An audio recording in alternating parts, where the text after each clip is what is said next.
Greitas skanumėlis. Mums reikės bulkos, kiek norit, turiu pieniškų dešrelių, kiaušinis, sūris. Paimu mozzarella, bet tiesiog kuris lydosi. Pradedam gaminti labai paprastai. Išpjaunam viduriuką.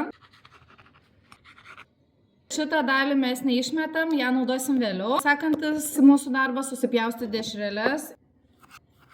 Kai bulkytės paruoštos ir dešrelės supjaustytos, dešreles dedam į induką. Įmušam kiaušinuką ir negailime sūrio. Mums su Aivaru patinka paprika, jinai nėra per aštru, bet duoda savo skonį. Viską gerai išmaišom, kad tas kiaušinis visas pasiskirstytų ir sūris gerai suliptų. Atskirame inde pasiruošiam porą kiaušinių. Plakam kas kaip mokam. Galit paprastai su šakutė va šitaip. Sviestukas tirpsta keptuvėj, nes viską kepsiu ne ant aliejaus, o ant sviesto. Kiaušinį irgi galit prieskonių įsiberti, kokiu mėgstat.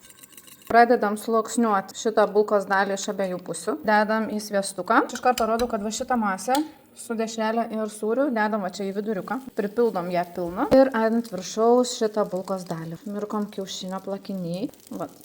Ir įdedam į viduriuką. Reikės jau paspausti, kad čia susiklijuotų. Labai patinka kuo daugiau daržovių, tai aš raugintų agurkiukų.